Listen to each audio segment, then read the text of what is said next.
Ladies and gentlemen, may I ask you to take your seats, please? We want not start too late. Thank you.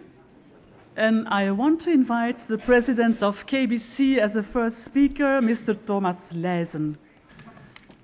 Distinguished guests, ladies and gentlemen, dear friends, dear colleagues, it gives me a very great pleasure to welcome you so numerously tonight, and I would like to really extend a very warm welcome on behalf of KBC, of ARGUS, and of our partners WWF Belgium.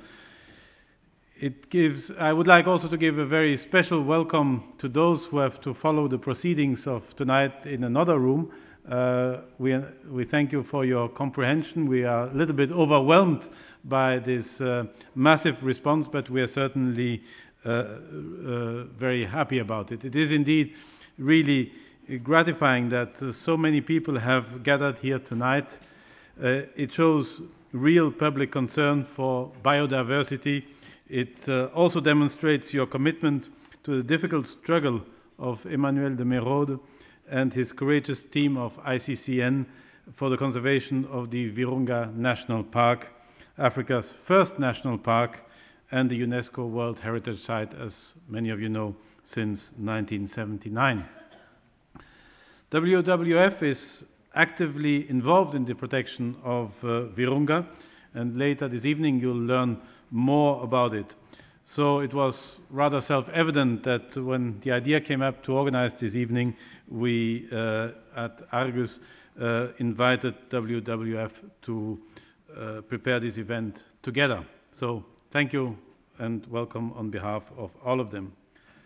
Allow me maybe as a very brief introduction to also say a few words about ARGUS, which is maybe known to many but certainly not to all of you. It is the environmental center, the environmental focus point of KBC and of our shareholder Cera.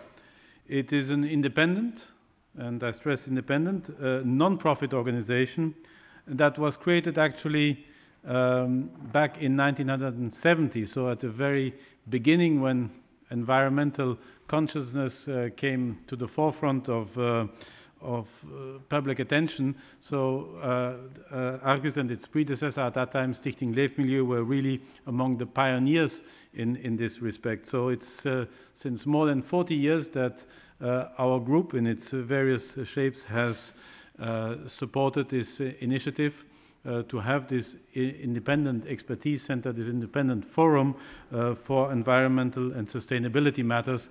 And in recent years we have been joined, as I said, by Cera in this respect.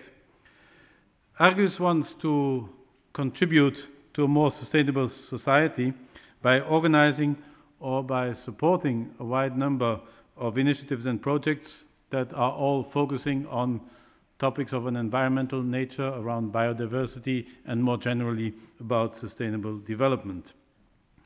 In some of these initiatives, KBC itself, as a banking and insurance group, is an active partner, such as actions like Boom doet leven, or in French, Les Arbres de l'Espoir, where we donate €1 for each new account for young people between up to the age of 25, and ARGUS invests the proceeds, and this is actually amounting to quite a bit after 1 year, in tree planting, and Helga van der Veken will tell you more about that at the end of this evening.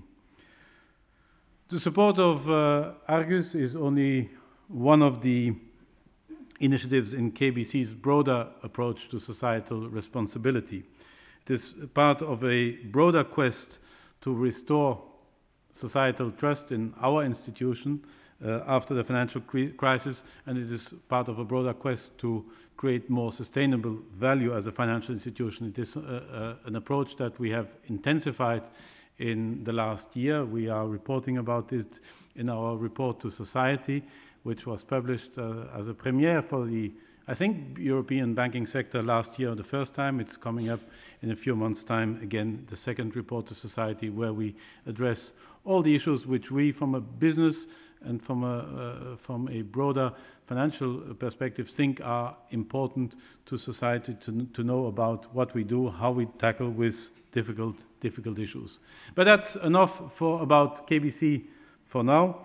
Let me now invite Tanguy Dumortier to the stage. Tanguy is a journalist at RTBF and will introduce his beautiful film, which I'm sure all of us are watching forward to with very much anticipation, about Le Réveil de Virunga. Thank you, Tanguy.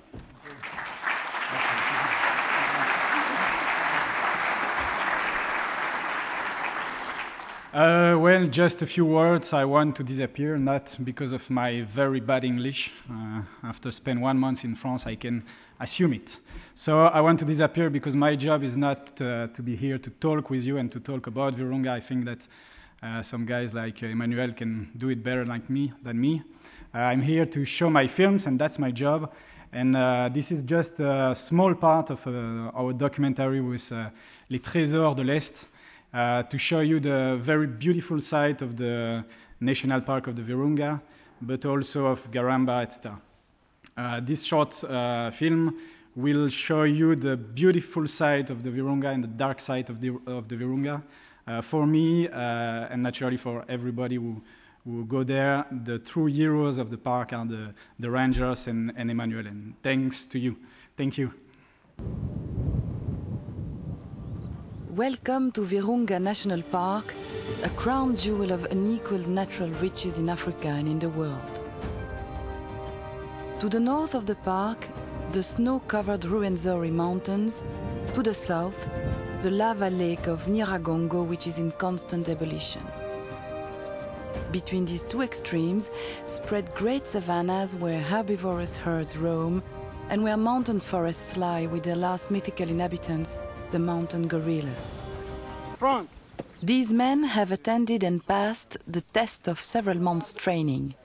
In the very heart of the Virunga, they have alternately attended courses about biotopes, fauna and flora, history of the park, geography as well as human rights.